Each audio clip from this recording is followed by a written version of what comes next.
എൻ്റെ യൂട്യൂബ് ചാനലിന് എന്തോ കാര്യമായി സംഭവിച്ചിട്ടുണ്ട് കേട്ടോ. അതിൻ്റെയൊക്കെ കുറച്ച് ടെൻഷനിലാട്ടോ ഞാൻ. കണ്ടാ പറയില്ലല്ലേ, തളർന്ന് കുത്തിനോട് കാര്യമില്ലല്ലോ, വീഡിയോ ഇട്ട് തന്നെ എപ്പോഴെങ്കിലും ശരിയാവുമായിരിക്കും. വ്യൂസൊക്കെ പറ്റ ഡൗൺ ആയിട്ടിരിക്കുകയാണ്. ഇന്ന് ഞാൻ ചെയ്യാൻ പോകുന്നത് ഇൻഡിപെൻഡൻസിലേക്ക് നമുക്ക് ഇടാൻ പറ്റി ഇൻവിസിബിൾ ചെയിൻ ആട്ടോ. അപ്പോൾ അതിന് വേണ്ടി ഗ്രീൻ സ്റ്റോണും വൈറ്റ് സ്റ്റോണും ഓറഞ്ച് സ്റ്റോണും ഒക്കെ എടുത്തിട്ടുണ്ട്. പിന്നെ അതിൻ്റെ സ്റ്റോണിൻ്റെ ഇടയ്ക്കിടയ്ക്ക് ഇട്ട് കൊടുക്കാൻ വേണ്ടിയിട്ട് വൈറ്റ് പേളും കൂടെ എടുത്തിട്ടുണ്ട്. ഇതിന് തന്നെ വൈറ്റ് സ്റ്റോൺ കൊടുത്തിട്ട് അതിൻ്റെ അപ്പുറവും ഇപ്പുറവും വൈറ്റ് പേളും കൂടെ കൊടുത്തിട്ട് പിന്നെ ഗിയർ ലോക്കർ വെച്ചിട്ട് ലോക്ക് ചെയ്യുക കേട്ടോ. ഇതിന് മുന്നേ ഞാൻ ഇതേ സ്റ്റോൺ വെച്ചിട്ട് TR ഉണ്ടാക്കിയിട്ടുണ്ടായിരുന്നു കേട്ടോ ഇൻഡിപെൻഡൻസിലേക്ക് ഇടാൻ വേണ്ടിയിട്ട്.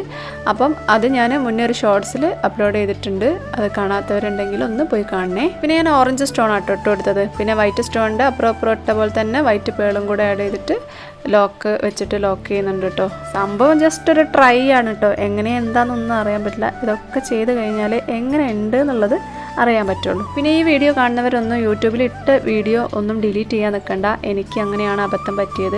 വീഡിയോ ഡിലീറ്റ് ചെയ്തിട്ടാണ് എനിക്ക് അബദ്ധങ്ങളൊക്കെ പറ്റിയത് കേട്ടോ. പിന്നെ 3 സ്റ്റോൺ വെച്ച് കഴിഞ്ഞ സമയത്ത് കുറച്ചും കൂടെ ആർഭാടൊക്കെ ആവാമെന്ന് വിചാരിച്ചിട്ട് 2 വൈറ്റ് പേളും കൂടെ വെച്ച് കൊടുക്കുന്നുണ്ട് കേട്ടോ. ആ 3 സ്റ്റോൺ ചെയ്ത് കഴിഞ്ഞാൽ എനിക്ക് തീരെ തൃപ്തി വന്നില്ല കേട്ടോ. അതുകൊണ്ടാണ് ഇങ്ങനെയൊന്ന് ട്രൈ ചെയ്ത് നോക്കുന്നത്. ആ 2 പേളും കൂടെ കൊടുത്തപ്പോൾ മാല കാണാൻ കുഴപ്പമില്ല കേട്ടോ. ഇൻവിസിബിൾ ചെയിൻ ചെയ്യുന്ന സമയത്ത് നമ്മൾ കറക്റ്റ് അളവെടുത്തിട്ട് തന്നെ ചെയ്യുക കേട്ടോ.